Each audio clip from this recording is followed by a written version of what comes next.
I'm Dan Martell, and this is Win the Day with James Whittaker. You're listening to Win the Day with James Whittaker. What we do in life echoes in eternity. Broadcasting from Los Angeles, California. Here's your host, James Whittaker. Let's go. Hey winners, welcome back to Win the Day. The quote for this episode comes from Steve Jobs and says, "It doesn't make sense to hire smart people and tell them what to do. We hire smart people so they can tell us what to do." Today we welcome Dan Martell onto the podcast. Dan is the author of the Wall Street Journal best-selling book, Buy Back Your Time. If you want more freedom in your life, which I know you do, this book is an absolute must-read. I'll put a link to it in the show notes. Dan has founded, scaled, and successfully exited 3 technology companies. He's a serial entrepreneur, investor, and growth coach for thousands of entrepreneurs worldwide. But it hasn't all been sunshine and rainbows. In his early years, Dan faced significant personal challenges, including addiction and jail time, but he made an extraordinary turnaround. Today, he's a big advocate for mental health and addiction recovery. He's also an Ironman, philanthropist, husband, and father of 2 boys. He's got a lot on his plate, as you can see, but today he's going to show us how we can reclaim our freedom once and for all. In this episode, we're going to talk about the inspiring words that turned Dan's entire life around, how to build a life that gives you energy, the secrets to a happy marriage and household, and how to upgrade your career for more time, money, and freedom.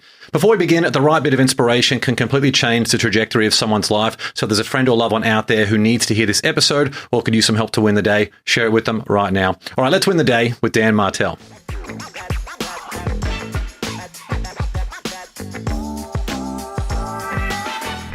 Mate, this has been a long time coming. Great James, to have you here in person. It's an honor. And wow, what an intro. I appreciate it. I can tell you did the research. It's an honor to be here. Well, I first of all want to acknowledge you, my friend. You are someone who walks the walk. You lead by example in terms of business, health, impact. And it's so inspiring to people like me. And I'm sure everyone listening and watching this episode to see people who are just getting up and getting after it every single day. So thank you very much for continuing to lead by example. Well, your podcast title is what I do, man. I love, to me, getting up and feeling useful, feeling fulfilled, feeling productive. I mean, it's kind of, we got to win the day. For sure, for sure. Well, to kick things off, who was the first person to believe in you? What a question.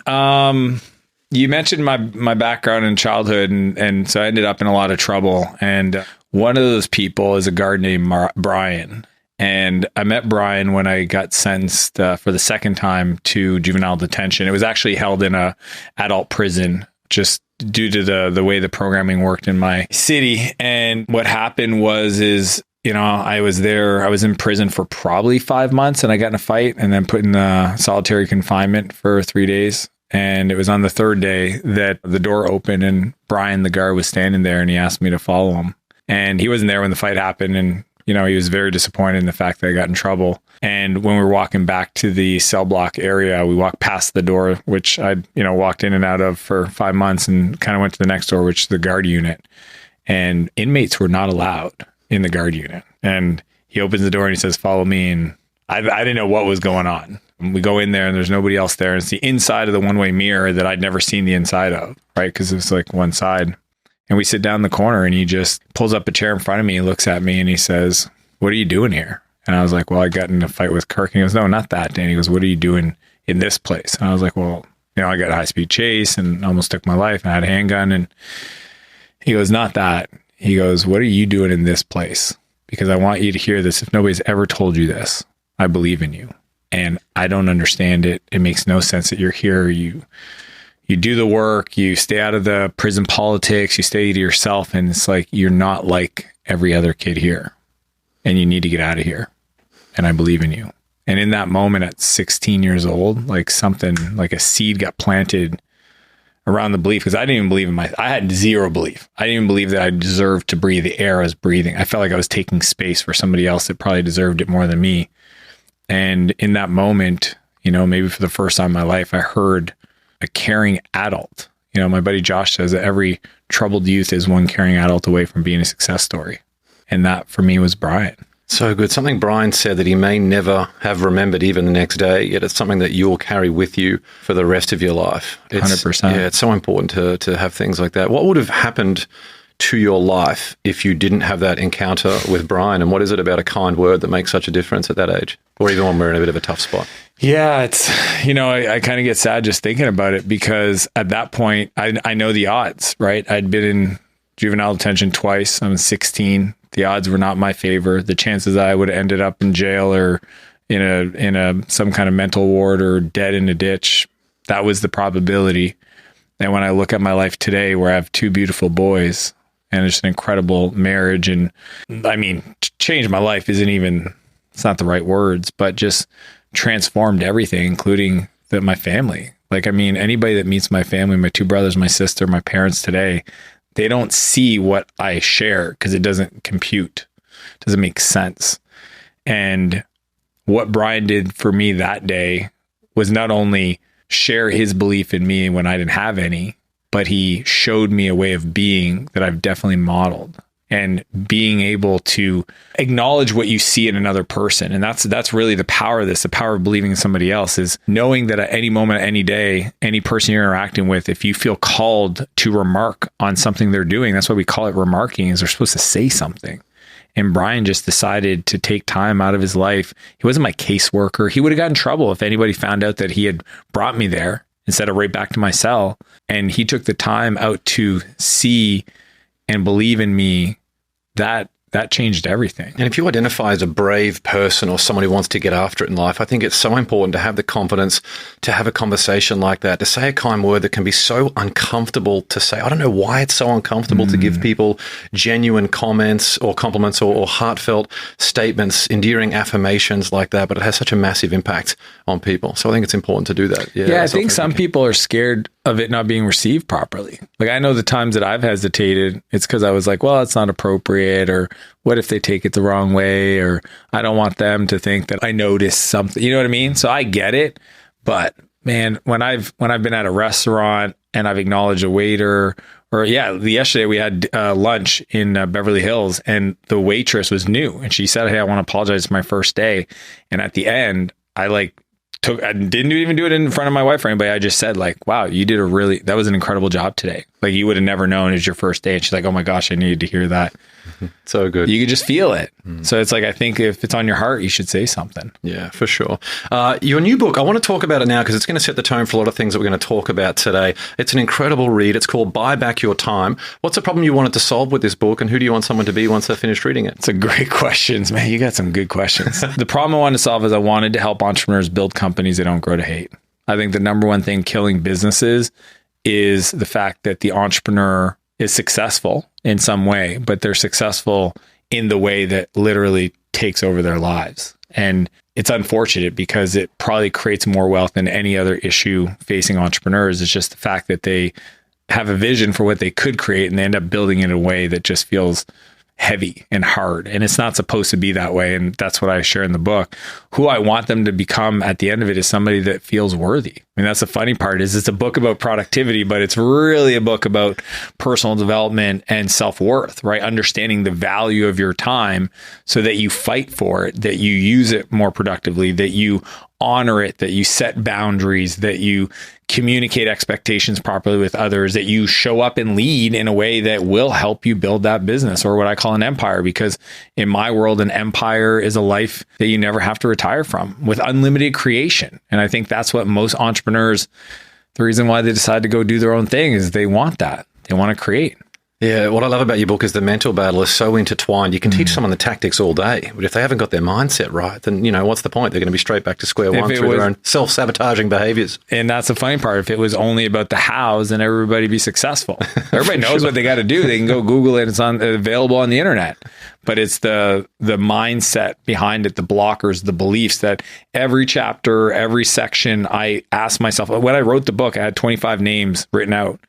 And it was everybody from family members to clients I coach to business partners. And everyone had little facets of the philosophy that I teach that they were kind of struggling with.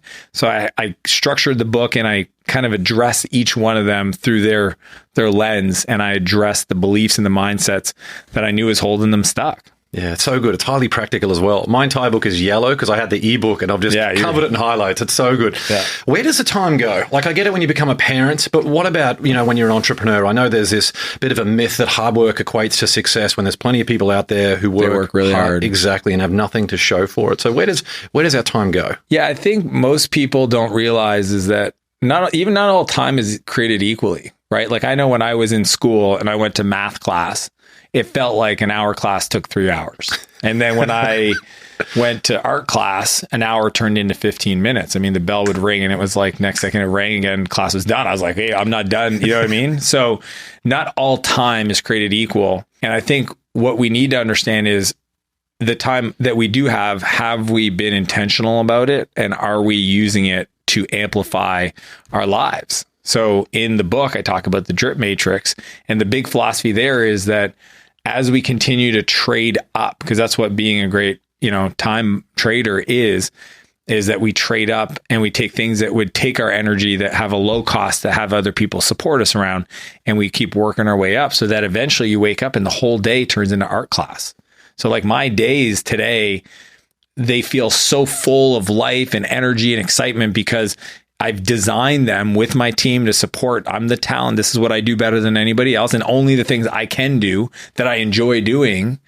And it turns out that creates a lot of value in the world. And the funny part is that it makes you more money, which then means you have more resources to buy back more time. And that's the loop, right? So that's the challenge for a lot of entrepreneurs is I think they've equated the grind with success, as you talked about hard work. What I learned a long time ago is there's a difference between grit and grind, and grit requires purpose and a grind is purposeless. So when people are in a grind, they actually don't know what they're doing. Like they don't know why they're doing it. They don't have a vision. That's why I had to create a whole chapter just on like the 10X vision map. I needed to show people that without purpose, the how can feel really heavy. But once you understand the why and the what, then the how is actually easier. So time isn't created equal in that essence. And if I can get you going to back-to-back things that literally light you up, you have more energy for your kids at the end of the day. You have more time for people you care about. You have more patience. The things that take us out of the feeling of excitement are things that feel heavy, that feel like frustrating. If you remove that from your calendar, it's a great use of money. I think a lot of people try to spend their time to save money. I'm all about spending money to save time. Yeah, so good. In 2012, I read the Gary Vaynerchuk book, Crush It. And that's 12. And I love Gary, but I feel like there's a lot of people who have misconstrued his thing about this hustle mentality that if you want to be successful, you got to be on the road, you got to be away from your family, you got to be sitting on commercial flights and all this stuff, which really is horrible when you're actually going through it. And what you're doing is you're showing people the complete opposite. You can have that success and effectiveness. And of course, you need to work your ass off along the way. But here are the ways that you can implement time into your life very, very quickly. I mean, it's literally a step-by-step guide in your book. Yeah. What's cool about it and knowing Gary for so long is what he's saying that people miss is that if you're working really hard, like time-wise, but you're not scaring yourself, you're getting it wrong. So that's like the filter. If you don't feel like you're expanding and growing, put yourself in situations that feel like gives you a little bit of anxiety outside your comfort zone, then you're not hustling. You're just using busyness as an addiction. So a lot of people are addicted to being busy because it gives them an escape from actually doing the work. So the reason why the buyback loop framework that I teach is so powerful is that it forces you to free up your calendar to then go, what do I do with this time? And the answer is get better. Go work on you. Go figure out what the edges of what things scare you. Where are those edges of your comfort zone so that you can then go build the skills and the character traits and the mindset to be able to grow. Do you know Rob Dyrdek? Yeah. He's one of the few people that I would personally take advice on that concept. Yeah. So Rob is someone I interviewed for Think and Grow Rich, The Legacy. You are the only other person I have interviewed, and I've interviewed more than, 600 people at this point for various projects.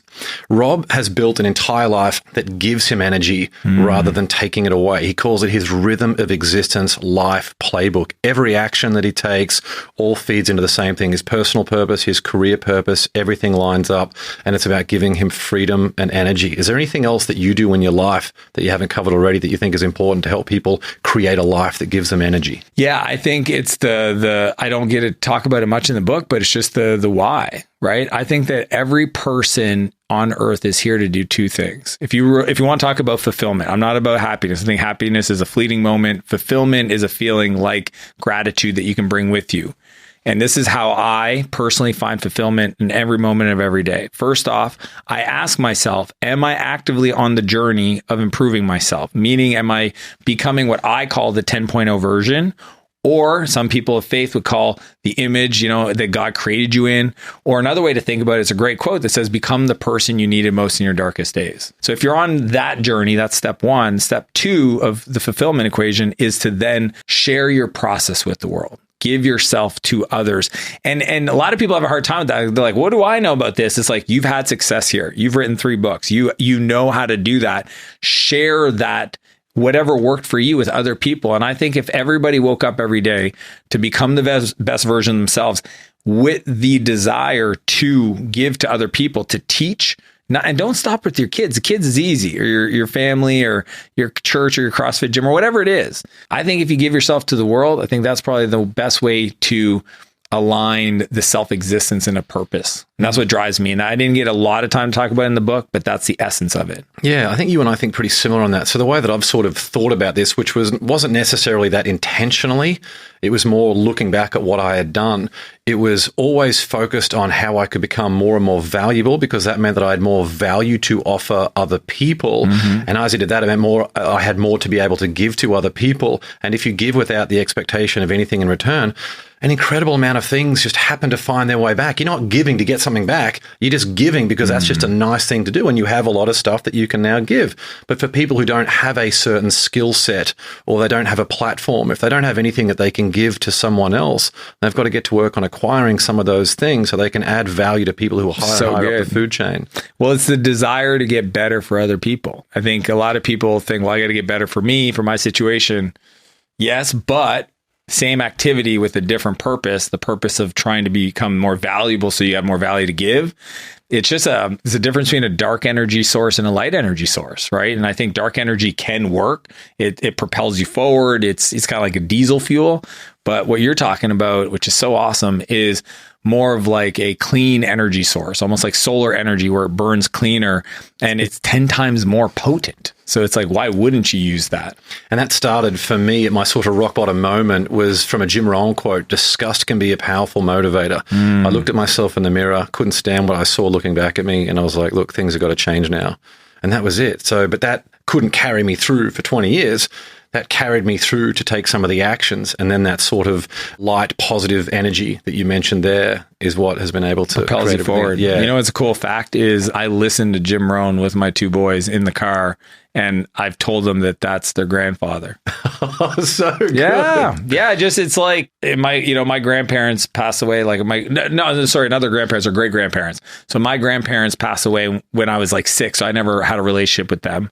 Obviously, my dad's still alive, my mom's still alive, but in the car, I talk about their great parents, and Jim Rohn is just like the guy I would want to have as a great grandparent for my kids. So simple the way he says things, like for things to change, you have to change. Yeah. And it's my philosophy. I mean, I was born, I kind of did my work in personal development, a lot of Jim Rohn influence for sure. Exactly. I found my way back to Napoleon Hill through Jim Rohn. That was it. That was absolutely the number one source for me, because my father used to play that in the car when he would drive us to school. Good. And even when I hated it, I wanted to be in the car with the cool dad who would listen to rock music or whatever popular music was on. But he would play these cassettes back then relentlessly. And it's amazing how much of that you actually remember once you are ready. You know, it's a bit like when the student is ready, the master will appear. And that's what it was for me. It was just at 23 years old, I started to remember all of those things that had been programmed for me for like a long time. And you remembered, and it was Jim Rohn he was playing in the car? Exactly. Yeah, very specifically. That's so cool. Yeah.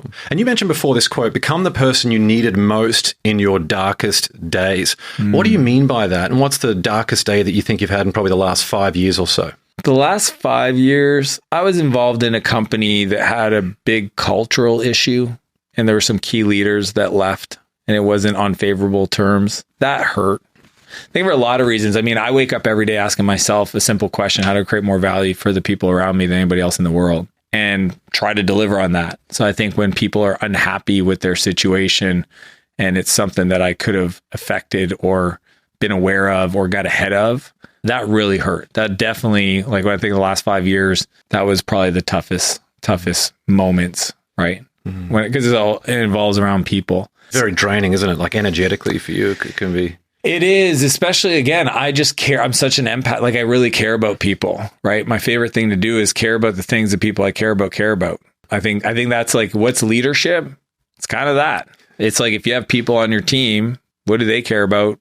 Can you care about the things that they care about? And if you do, I think that creates a great place for people to come to work. Mm. So in many ways, I try to, figure those things out, because a lot of times the people who work for you don't even know themselves. They don't know what their goals are, their vision. They don't, so you got to kind of play with them and figure it out and, try to surprise and delight and try to have some fun with it. So that was tough because it involves people that I really care about, even to this day, regardless of how they feel about the situation. Yeah, I always hold fond memories of everybody. I know you're doing some really big things in terms of acquiring and being an angel investor in so many other companies at the moment, doing some very cool things.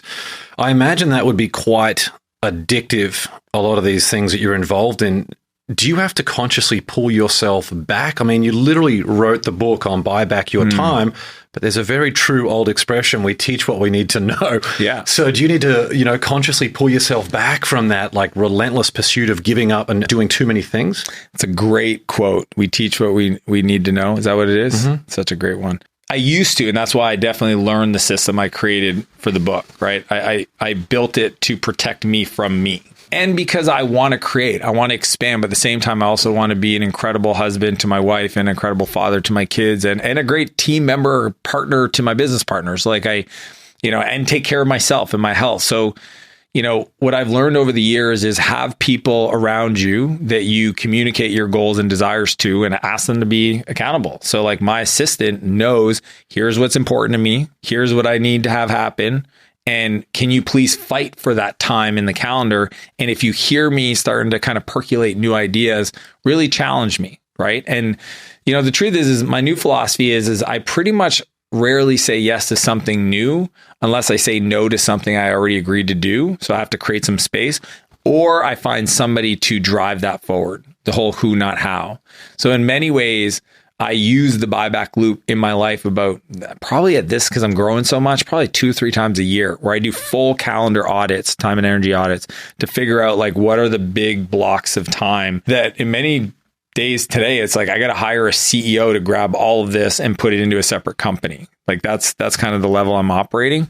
But I follow the same process that I use to make sure that I don't, sacrifice my business fundamentals or my commitments to my family or my success habits, because those are the kind of the 3 things that I always look at before I even consider yes. And I say no. And see, this is the thing. Steve Jobs used to talk about focus and saying no. And a lot of people think they have focus because they say no, but saying no to things you never wanted to do isn't actually focus. Saying no to things you wanted to do, that's when you actually are making decisions to stay focused on the right things. So good. Yeah, that little nuance is important. For sure. We'll be back with the show shortly. I've got a quick question for you. Are you living up to your potential? It's a question that shapes your family, your business, and your overall happiness every single day. That's why I'm excited to introduce the Win the Day quiz. Head over to winthedayquiz.com right now, answer a few thought-provoking questions, and you'll instantly discover how well you're performing relative to your true potential. And here's the exciting part for our Win the Day family. As a fan of the show, you'll receive a personalized and absolutely free action plan to help you win the day every day. Now, just imagine how transformational the results will be when you consistently show up as the best version of yourself in every aspect of your life. Don't miss out. Take the Win the Day quiz now by visiting winthedayquiz.com or click the link in the show notes. All right, let's get back to the show. In your book, you talk about this idea of playbooks, like standard operating procedures, playbooks. It's my love language. Yeah, it's so great. I mean, it just saves you. You're essentially investing time. Something that might take, a little bit of time to set up can save you so much time in perpetuity. Are there 1 or 2 playbooks that are just absolutely driving force for you personally or professionally? Yeah, well, I think the 2 most important in my life is my inbox and my calendar ones, right? Because those are the lifeblood of communication and time allocation. The thing that I would share with the listeners that I think is unique is how I use my phone to create these playbooks. So I have an Apple phone. There's the ability in your control panel to add screen recording and mic, so you can record your audio. So a lot of my playbooks that I create now are on the go, and I teach this in my book called the Camcorder Method. But the Camcorder Method in the book, I think a lot of people think on your computer. I do them 90% of the time on my phone, where I'll pull up my phone, I'll drag down, I'll screen record with my mic on, and I'll go through something I've been doing that I don't want to do ever again, right? So like giving feedback on designs or looking at some legal contracts or whatever. And then I'll send that video recording, usually less than 3 minutes, to the person and say, please create a playbook around this. You now own this. And I think that if people thought through their work that way, they would realize that a lot of the work they're doing, they should just record and then really truly delegate it to somebody else, because now the person has a video of you walking through it with your thoughts and your nuance, and here's the best practices. And then you ask them to create the playbook.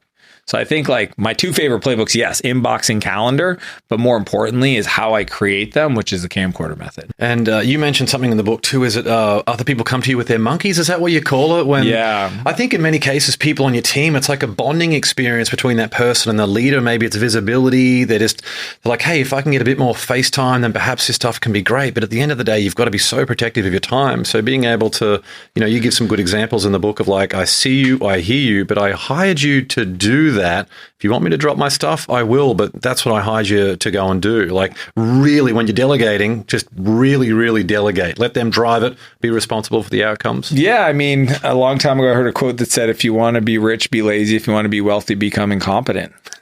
and the reason why is when people come to you with their monkeys, their issues, I like to call them puzzles. Some people call them problems. You actually need to sometimes create some space because you teach people how to treat you. So if every time you have an issue, you come to me and I solve the issue, well, I don't blame you if you keep coming to me every day with your top 7 issues and I keep solving them. But that doesn't allow somebody to learn how to fish for themselves. So even today, there was somebody I was interacting with. I wasn't even interacting with them. They were messaging me directly about details that they were working with my assistant behind the scenes on. And I, on purpose, and I showed this to my creative director, Sam, I said, look, I'm not going to reply. I'm not even going to open it. I'm going to leave them unread, unseen. Why? Because I'm teaching him to not communicate with me because I'm not the person to communicate with. My assistant is. But if I would have jumped in, it would have took half a second to reply. I just taught them in the future, whenever they want to communicate to me about something logistics, they could just message me. So I don't think people understand that oftentimes the best way for you to lead is to actually let the person fumble a little bit, struggle. You know what I mean? Mm-hmm. Did it get done today? No, it took an extra day. But what was that lesson worth for that individual and for yourself for the next year in regards to how much time you're going to get back, because they realize like, oh yeah, I'm not supposed to reach out to them. And if it happens a lot, I just write it down in our one-on-ones, we'll address it. But I think that's a really interesting concept of we teach people how to treat us. So I have a friend, I won't throw him under the bus because it's his wife and he loves her dearly, but she has this thing where she gets mad when the kids always go to her. I don't know, it's like, mommy, why don't you ever say dad? Daddy's sitting right there. So I'm with them and I watch this happen. But here's what happens. Kid comes up to daddy and says, hey, I need some help with this. Mommy interjects. Well, you told the kid not to say mommy as a default, so he didn't or she didn't. And then all of a sudden you jump in to resolve the problem. You just taught the kid, I'll just skip daddy and I'll go to mommy and she'll get it. You know what I mean? Mm-hmm. So it's fascinating to watch these things because look, I'm a lighthouse, not a tugboat. They're not paying me to coach them, so I say nothing. But I use that as an example because it's a perfect example inside of a business. I'm the CEO and I tell the person like, you're in charge of this, you own this, and you got to work with Bob. And then every time they go to work with Bob, you kind of listen over here and go, what are you saying? What are you guys doing over there? That's you just taught the person that, hey, they should have came to you because you're obviously going to have an opinion. So that's why I say, if you want to be wealthy, be incompetent, because it requires you to be okay not knowing as a tool to actually propagate solution and problem solving down to the frontline workers. We had John Gray on the show. He wrote Men Are From Mars, Women Are From Venus. Yeah, it's a legend book. Oh, it really is. Sold more than 50 million copies. That interview with him has got about 110,000 views on YouTube. It's the most popular episode of the podcast. He talks about men instinctively want to solve problems. So that's that masculine energy. And when a woman becomes a mum, that's what she does. She gets in her masculine energy to protect. So and she good. instinctively wants to solve problems. And that can really change the dynamic in the household. Isn't that interesting? It's so cool. I've heard people say that she got in her masculine, but I never correlated that into problem solving. Exactly. Yeah, because no man ever has heard a problem and sat there and said, that sounds interesting. Like zero. Like, for sure. Yeah. It's in our nature to want to solve problems. So if your wife is there telling you about her day, she might just be telling you about her day and doesn't want the problem solved. And I couldn't believe it. Once John made me aware of this, I couldn't believe how often I actually did that. I thought I was a really good listener, and I actually apologized to my wife. You just went straight home and exactly. said, I'm like, I'm so sorry. I interrupt you constantly to solve a problem that you don't even want me to solve. You just want me to listen. And it's so interesting in terms of that dynamic in the home. The next level, this is what I learned this. There's a book called How Women Work by Allison Stott. I forget her name. But anyways, her argument is that she calls them meta reports. So the meadow of like when women used to go down berry picking in the meadow and they would come back, they would tell you everything they saw. So at the end of the day, my wife knows I'm going to do this. Last thing I do before we go to bed is I ask her, tell me about your day. Here's the cool thing about that. Two things really important. You don't have to remember anything and you don't have to fix anything. And it takes about 3 to 5 minutes on average for my wife. If she's really excited, she'll take maybe a longer, but 7 most. I just sit there, listen. Wow, that's awesome. What else? What else? What else? And at the end of it, she's happy. I'm happy. I go to bed. We're good. Like, it's fascinating as a skill to just practice listening. But I think for me, the knowing I didn't have to remember anything was actually the unlock for me. Right? Because like, I would just be so worried I'd forget a detail. And tomorrow night she'd be like, well, I told you that 3 days ago. I'd be like, oh, I'm so sorry. I forgot. But no, it's never happened. They assume we forget a lot of things anyway. It's never happened. Yeah, meta reports. John Gray would be very proud of that. And there's the Dale Carnegie quote from How to Win Friends and Influence People, is that the best way to get people interested in you is to be interested in other people. That's what it is. Just asking questions. It's a basic tenet of relationships and networking that so many people forget. They're so busy talking about themselves, when if you actually want to get the other person interested in you, ask them about their day, ask about their interests and their passions and their life. But here's what's interesting about that is that the people most scared to have those interactions don't realize they don't have to say anything. Like, if you think about, it's funny because I met a guy, he came to my house, a friend of a friend, and he was really quiet. And I just something about, I was like, hey man, because I knew he followed my content. So there's also a part where he's just like, is Dan really who he is in person? Like, I get it. But I was like, hey man, you seem a little quiet. He goes, oh, I get a little nervous. And I says, well, why? He goes, I don't want to say anything wrong. Guess what? You don't have to say anything. He's like, what do you mean? I said, if you do it right, you can just ask great questions. So it's actually a cheat code in life to know that you don't have to know anything or say anything cool. You just have to have maybe 3 or 4 really good questions to get the other person to lean in. And I mean, you ask, like, you're world class at this. You ask one good question and they could talk for 10 or 15 minutes. That's 2 or 3 questions for a whole meal.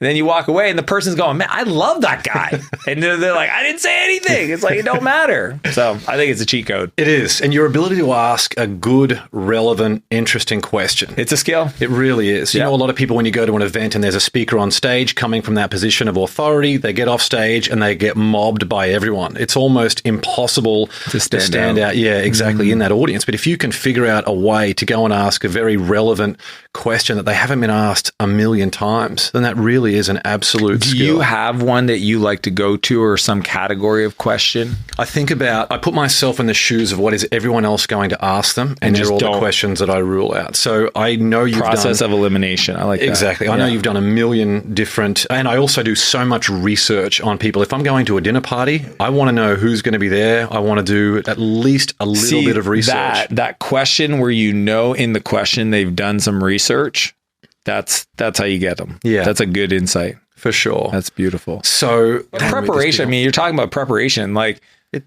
we're talking like an extra 3 to 4 or 5% and changes the whole game for you. For sure. Like, people don't understand that just doing a little bit of research before you show up so you can understand who you're talking with, or looking at your day before you start your day, or like anything that looks like preparation, 3 to 5% at the beginning of the day can 3x your day. So the ROI of that, I think, is just so underrated, and people, especially young people, they don't realize, like, just slow down a little bit to get ready to go do the thing.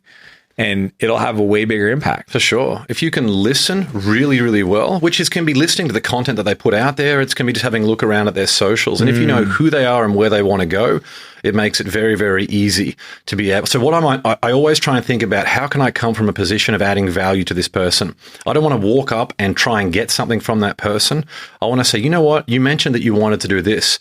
I am connected with Keith Ferrazzi, who could be a great fit, or Dan Martell, or whoever it is who can go and help with that. You've been doing, I know that the podcast tour, like everyone does when they have a book came out. When I did that for Think and Grow Rich, The Legacy, every podcast would ask me the same question, like, what inspired you to write that book? I don't care about that question. I've done it 600 times. I didn't ask you what inspired you to write that book. I'm asking you like different things. So it's not the same question. Yeah, exactly. So good. Like, who do you want someone to be once they've finished reading it is very different to what inspired you. That was a great question, by the way. That was awesome. I know you still invest so much in relationships and just upping your game in every way. I'd love to know, what's the best piece of advice you received early in your life, in your career? And what's the best piece of advice that you might have received a bit later in your career, or people, business, life? Yeah, anything. There's a lot. I think, Keith Ferrazzi's book, you brought him up, Never Eat Alone. That book transformed everything. I'd read another book called Love is a Killer App by a guy named Tim Sanders prior. That was the first book I ever read. And he had he taught the concept of your network is your net worth. What I've realized, through Keith's work is the integrated life approach. So I will tell you the most jarring thing that he wrote about in that book that I just thought, this guy is bananas. Like I read it and I was like, this can't be true. It was the idea of doing workouts with people that you work with. I was doing enterprise, Fortune 2000, big deals. And the thought of inviting the CTO to a jazzercise class or like go for a run, I was like, that's so crazy. Like, these people are busy people. They have their own things. I don't even know if they work out. Why would I want to be all like in a mess, sweating in front of them? Like, what kind of conversation could you have? Like, it like legit blew my mind. I go, there's no way. And true to his word, the first time I ever got connected with Keith, he invited me to a class. I think it was a spin class in West Hollywood or something. Barry's Boot Camp? Yeah, it was a Barry's Boot Camp. It was a Barry's Boot Camp. That's it. Barry's Boot Camp. And I punted. I didn't even say yes. And we ended up meeting up for brunch after his class right nearby on the corner. There's a restaurant or a breakfast brunch place.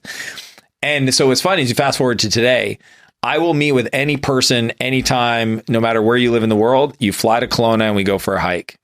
I work out. Pretty much every one of my workouts is with somebody I work with. It is so integrated into my life that it would be weird for me to not have done a workout with people I'm trying to build a deeper relationship with, because of the value. Like, it's not even ROI. When people do hard things together, they go to war together, and the war could be a CrossFit class. It could be a 10K run. It could be whatever. So you build a bond that's just completely different than always meeting in a boardroom or whatever. So it's funny how I can still remember as a 25-year-old reading that book versus the person I sit here today. I'm just like, that was a cool thing to learn, that I appreciate he wrote about that, because it really transformed the paradigm I had around it. Yeah, Never Eat Alone is the modern day how to win friends and influence people. Totally. And something I love about that is how you can use the power of relationships to be able to leapfrog that traditional linear route. If you want to get here, it's like, with the exception of Joe Biden, if you look at most US presidents, they're not people who are career politicians. Yeah. They're people who have been able to take an exponential leap to get to that position. And someone like Keith, to show in that book how he was able to make it very successfully in these big four accounting firms, that stuff just wasn't done. And to teach people, and which goes right back to what we were talking about earlier, about how can you get someone in a position of influence? How can you figure out exactly what it is that they want and then take steps to be able to do that? That's when doors open up for you, because you've got really influential people interested in your development and your journey. It's interesting looking back at all the lessons I learned.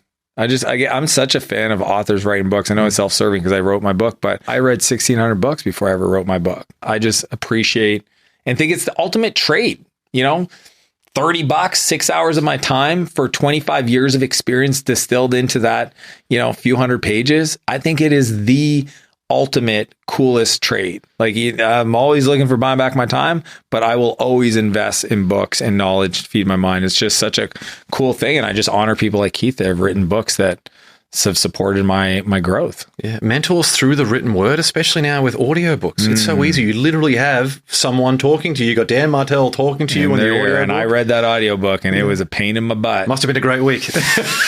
It was something. A lot of our audience are entrepreneurs already or aspiring entrepreneurs. How does someone get clear on what it is that they want to create? And how do they know if there's really an actual starving crowd out there for what they want to create? The best way is to pre-sell whatever you're going to make. Like, it's funny how often I coach people and they're like, yeah, I'm thinking of doing this. I'm thinking of doing this. It's like, can we stop thinking? Can we just go do it? And they're like, what do you mean? Yesterday, a guy wanted to start a fitness thing. And he's like, I'm going to do this and buy some equipment and set this up. And then I'm going to get clients. And I was like, or we skip to the end, you get the clients and then use that feedback to then come back to the beginning. Because if not, there is a cost of delay and capital cost of time. So why would you front load all of your efforts in business to incur all the expenses without any revenue when you can get the revenue today to validate the idea? So even in software, and people are like, how do you validate your software idea? You literally do the same thing. People get paid to consult, which means they get paid to do coding and consulting code stuff before they ever materialize a product. So you can pre-sell whatever you're thinking of building and get, a small group. Kickstarter's been around for years. It's a multi-billion-dollar industry of like crowdfunding. That's my favorite way to do it, is just try to find a crowd, develop an offer, test it with that crowd. And if they don't buy, be careful not to tweak it with every conversation, because then you just become a really cheap custom consultant. You know what I mean? Because every conversation, you're like, oh, I could do that too. Cool, I'll buy. It's like, well, they didn't buy what the first person bought. They bought some variation. So it means that when everybody's done buying, you got to build a bunch of custom stuff. That's not smart. One thing, pre-sell, 10 customers, get paid, take the money, and then go out and build. And if it doesn't work, change it and try again, rinse and repeat.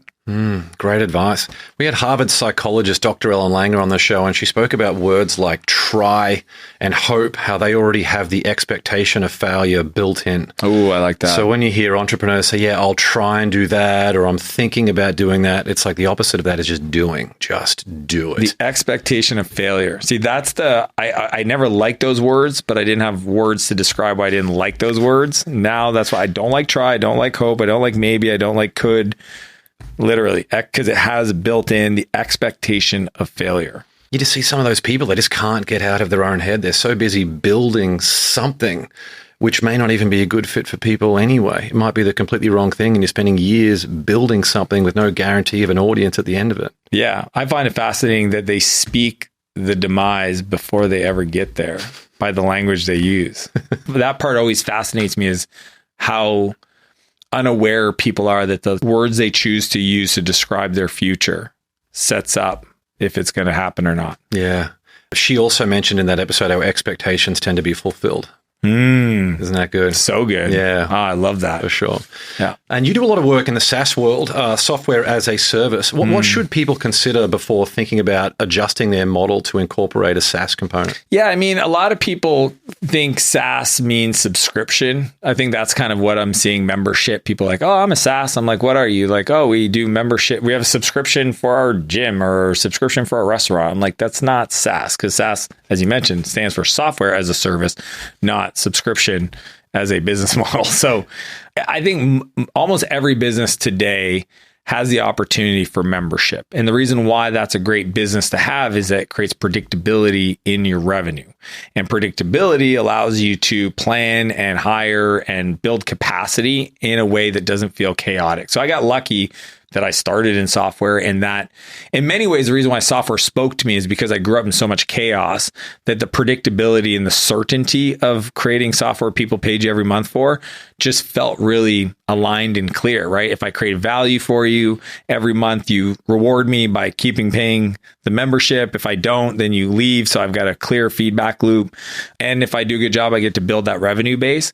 So I think every business should consider adding it. And if they don't know how, just look around. Every industry now, it's almost like everything's a subscription. I mean, you look at your credit card bill and there's probably like, $37, $8, $3, $30 subscriptions that you're paying for that you're like, how is that a subscription? It's like, maintenance contracts, service contracts, like they'll figure out a way to do it. but it just makes for a better business. And often heavily incentivized for the annual. So they move away from the monthly. Oh, multi-year contracts. Yeah. I mean, my favorite is when a company tries to sell me on a 5-year contract. I applaud the effort. I'm not doing it. You know, like the cell phone companies, I'm like, I will just buy my phone. I will own my phone. I do not need to be locked into a contract in case you suck. I want to go to a different provider. What do you do as a buyer? What questions are you asking, or what information are you looking for about whether or not you go for like a monthly versus an annual subscription? To me, it's more like, what's the bet I want to make on the software? So like if you're changing CRM solutions, customer relationship management software, that's like a every 7-year kind of bet. So if you know you're going to make a bet on the software for that long, like it's not an easily, if it's marketing technology, right? And it's a click, done, then you go monthly, because I would rather pay a premium, usually about 20% more, to go monthly to have it work. Because if it stops working, I'm not paying for another 9 months after 3 months. Whereas something like your accounting software, you're not switching accounting software every year. So you might as well just figure out, hey, can I negotiate a 3 or 5 year contract and get a heavily discounted price, right? Especially if you pay up front, because then, you know, you're going to still be using it in 5 years. So that's kind of the way I look at it is, do they have the features that are going to allow me to stay competitive using their solution? And if so, am I committed to a long term? And then I negotiate as big of a discount if I pay them up front for it. Your personal brand has taken off in the last few years. It seems like all of a sudden you're everywhere, which of course has been a very long journey. You know, another overnight success. It's 20 years in the making. Yeah, legit 8-9 years in the making. What was that catalyst for growth, and how important is a personal brand in terms of the opportunity that it can bring in for you? Here's what I realized, and it's only been a year. Last March, literally when we were driving over here, we talked about it. A year ago, I realized that everything on my vision board was on the other side of reach and reputation. Like everything, the craziest things that I had on my vision board will materialize, will come true. Opportunities will be presented to me on the back end of reach and reputation. Reputation meaning that people have a positive, perception of who you are and how you live in the world. Turns out I have that. Then the other one is reach. How many people? Because yes, the more people that you can help, the more other people want to help you, that you have a relationship with, is important. But what brand has allowed you to do is you can now circumvent all that one-on-one, Keith Ferrazzi style, going to Jazzercise or Barry's boot camp, right? To, hey, what if I add value to the world? What if I write books? What if I create content on social media that gets literally hundreds of thousands of views, so that now it's not even me having to find people that add value. I've added value ahead of time before I ever meet them in person. And then all of a sudden you start getting requested to participate in stuff that literally doesn't even compute in your mind. I get DMs from celebrities and famous business people all day long. And the only reason is because I decided to go from amateur to pro. And that was it. Last year, February, before I made the decision, I was bragging at how about little time I put into creating my content. I literally would say, I shoot 16 videos in 2 days. I do batches. I just have all these shirts lined up, So I was bragging how much little time I put into that effort. And then I look now as pro. Well, what do pro do? Pros make it a commitment. It's in their calendar. There's a routine. There's training. There's practice. There's coaching. There's resources. There's investments, both calendar and dollars. So all I looked at amateur hour was how much little time I put in my calendar dedicated to it and how little financial resources I committed to it. Now it's the opposite. To make that transition required renegotiating expectations with my business partners and trying to figure out how I do it in a way that's sustainable so it doesn't impact my family. Hence why we got a studio, hence why I hired a bunch of people to run the thing and to do that. But it all goes back to turning pro. Stephen Pressfield talked about it. It's like there's a difference between amateur and professional. And if you truly want to have an impact on the world and you want to make it meaningful, you have to show me your calendar and your bank account. How involved are you in that process of video? Like, obviously, you're talking about things. There are people out there who may infer different things, add different titles and descriptions. How involved are you in that process? So what I'm really good at, and I talk about in the book, is the 10-80-10 principle, where I talk about the initial 10% ideation, 80% execution, and then the last 10% integration. I execute that with my media team, right? And I'm a big fan of hiring people and let them do their work. So how involved am I? At that level, that's how I'm involved. I sit down, we review different video ideas, we talk about scripts, we tell stories, but in regards to the whole production process, It's managed by another person. It's managed by my team, Sam, my creative director, and then we have videographers, we have editors, we have timestampers. When the content goes live is the first time I see it. I know it sounds crazy, but I've been working with Sam for 5 or 6 years. Okay, this is not a contractor in the Philippines that I'm paying $3 an hour. Like, people need to understand there's a difference in that caliber of talent. And and our team is all in-house. A lot of people are like, what contracting company do you work? No. This is in-house, in a studio, real people. They have creative meetings. It's like a real thing. Now, what we do that's unique is I learned a long time ago that the best way to build and scale a team is by getting other people external to your company to mentor those people. So I worked with Sam to identify a handful of creators that he admires to figure out who are their co-creators on the creative side. And then, for the ones he didn't have a relationship with, I reached out and I got their names and I invited them, and now they do a weekly meeting. So he's built his own little mastermind with people that are creating out there on their own YouTube platforms or shorts or reels or wherever, and they're masterminding. So that's like that concept to a lot of people. They wouldn't even do that for their COO. I do it for every person in my life that's a business partner. I always say, who are the 6 people you need to be influenced by? And it's my job to go help them curate that so that they're being exposed to ideas. Because if they only have the best ideas they got or I got, we're in trouble. There's no world class at that level. That's amateur hour. That's where you're just going to look like everybody else doing what everybody else does.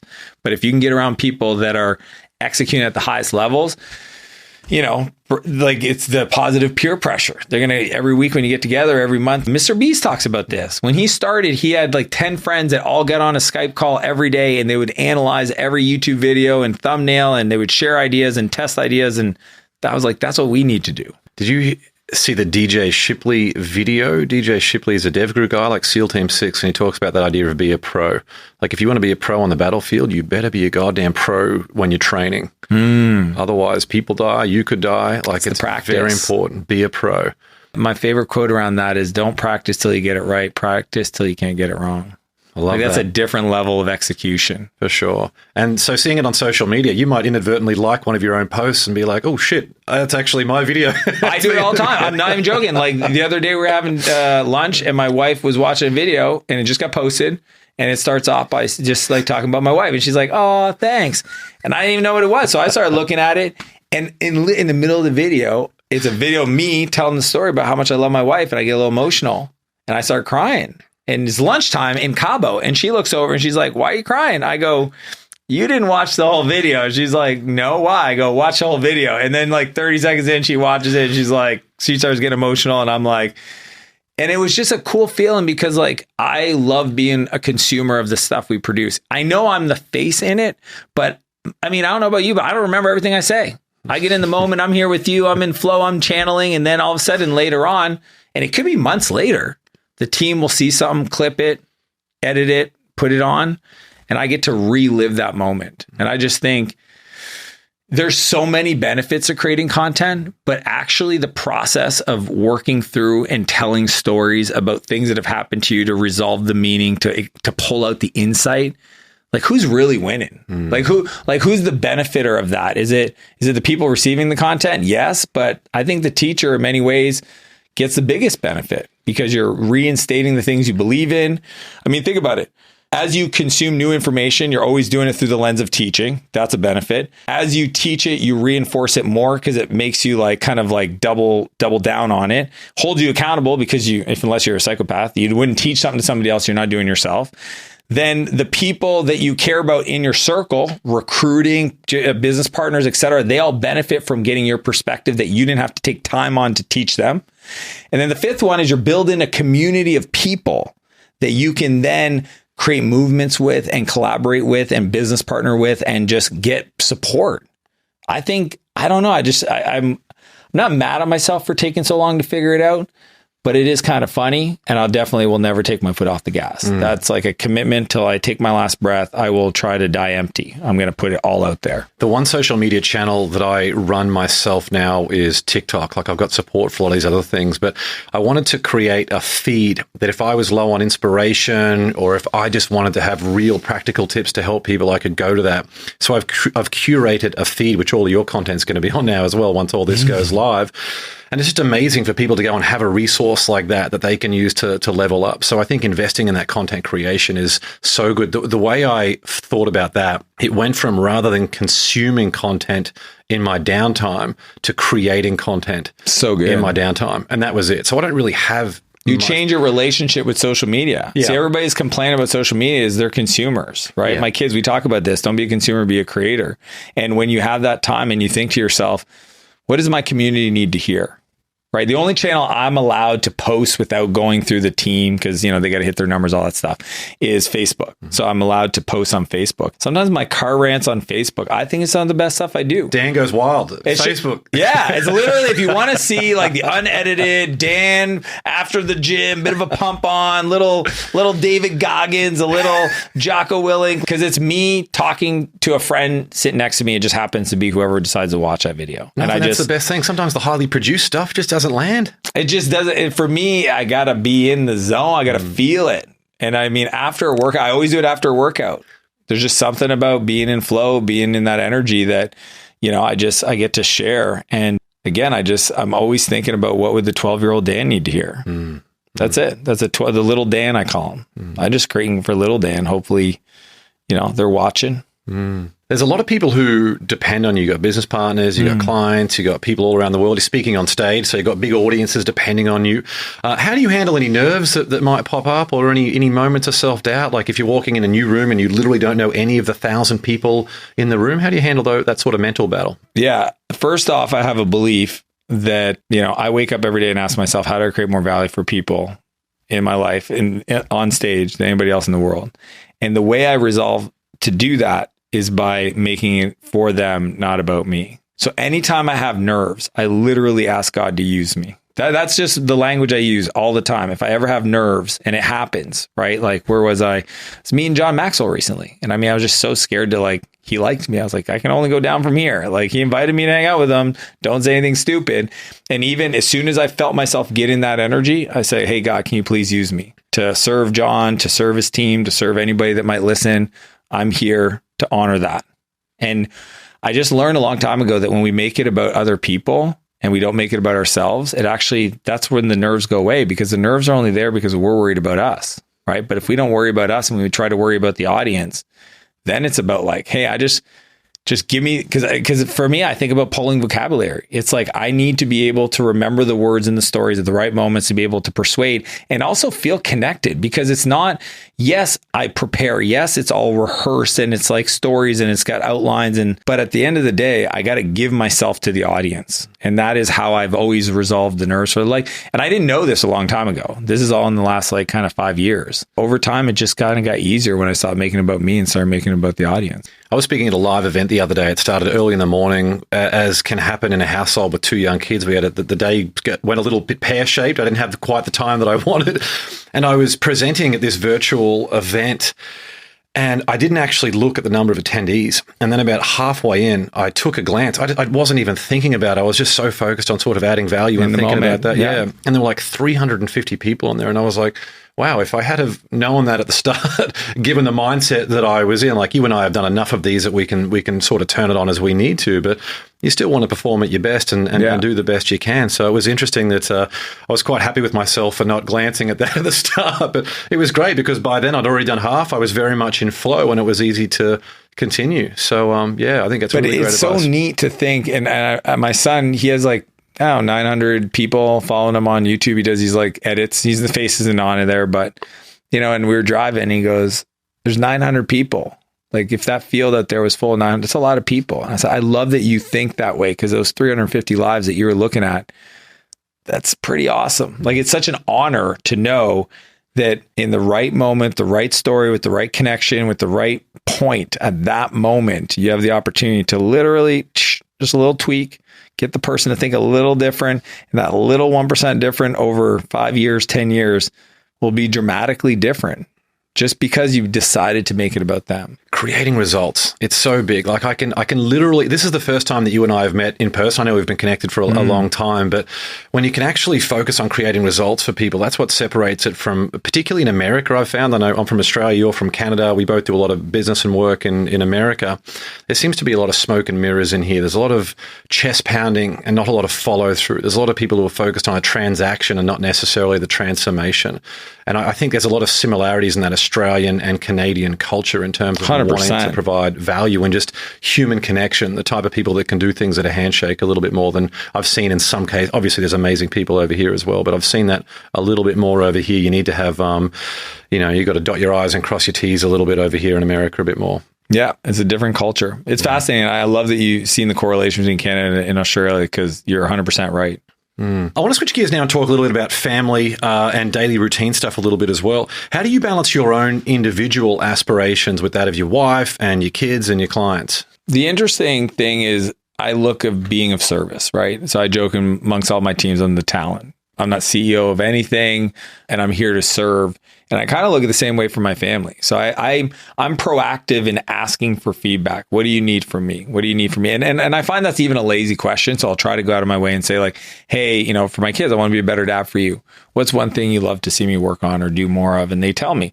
So I do that with my wife, my kids, my business partners, my team members. And then I kind of take that all in. And I mean, once a quarter minimum, and then once a year in a bigger way, I kind of put it all together and try to figure out like, okay, I've got 12 months to plan and 90 Windows sprints. How do I fit it all in? And I use my tool. Like I talk about the preloaded year. I talk about the perfect week. And I mean, I don't always get it right, but I mean, the whole purpose is to at least, it's not about making the right decisions, it's about making the decision, then making it right. So I'm really good about making a decision and directionally accurate, and trust that over time, I'll just see if I got it wrong and adjust, but I don't paralyze myself by worrying if I made the right decision.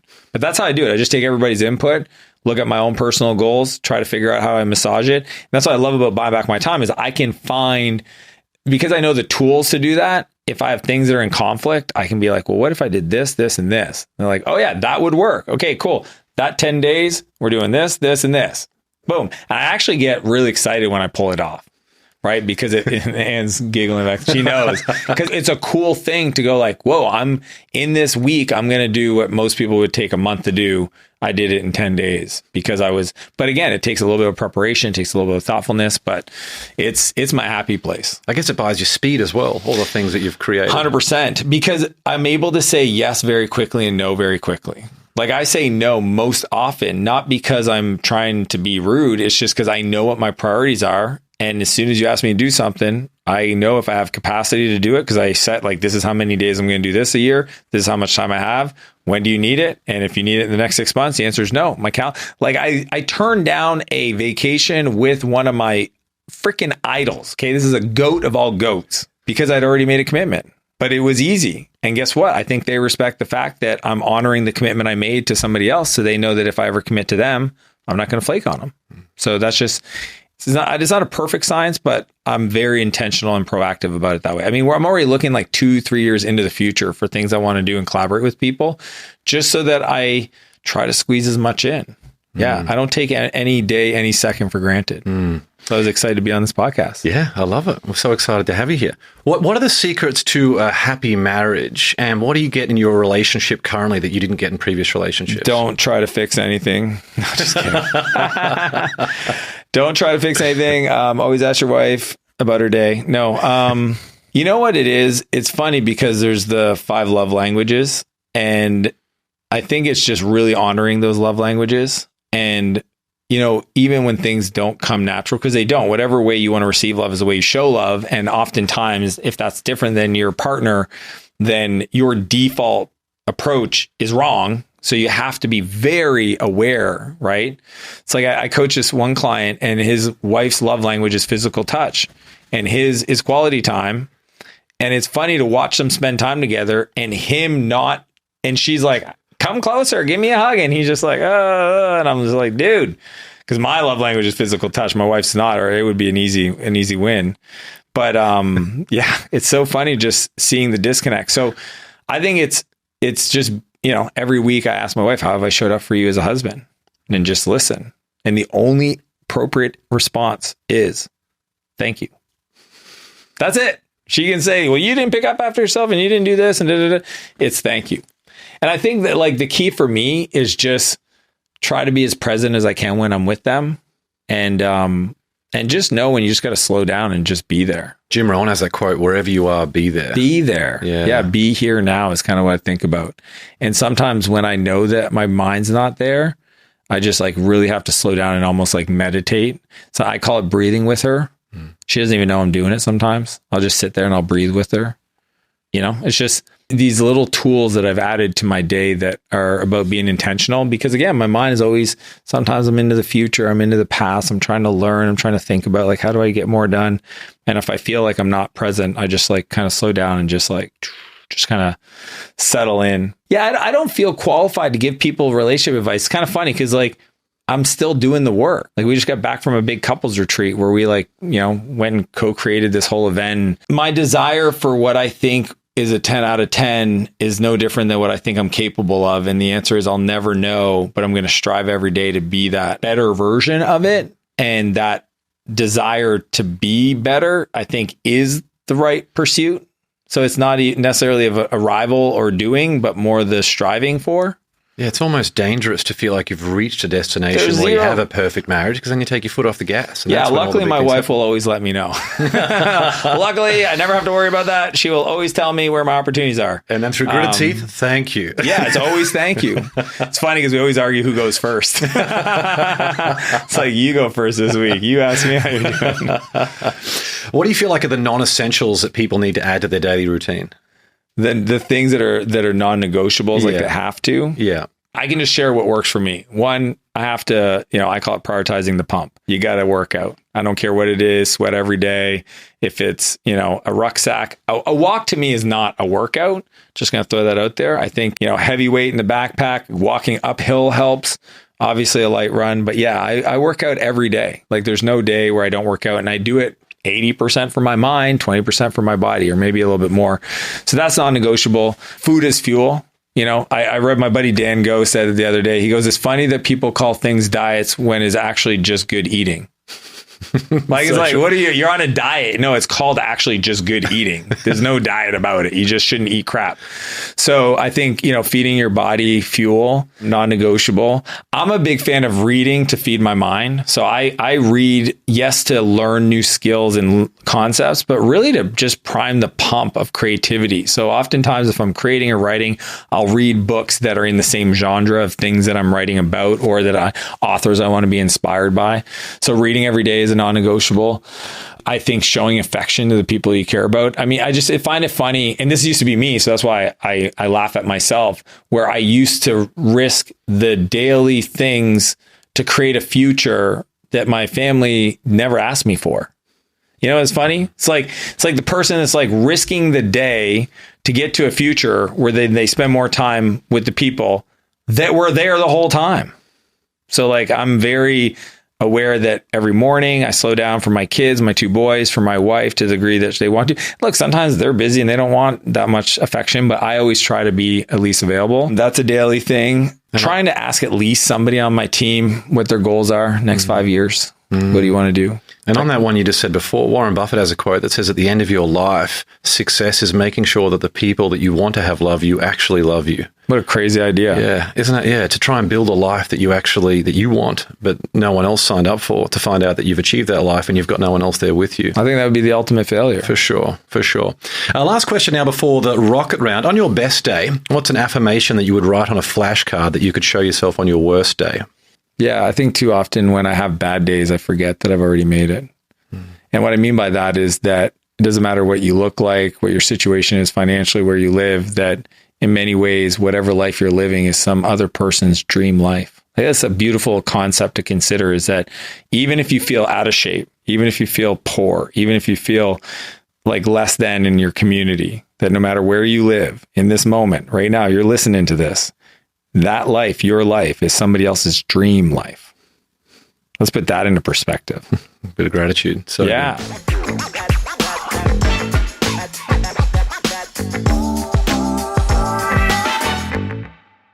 Well, let's now move to the Win the Day Rocket Round. 10 questions, just some quick answers. You up for this one, Dan? I'm pumped. Number 1, we've covered 1 million quotes already today. I know you love a quote as much as I do. What quote inspires you the most? You'll receive what you desire for others.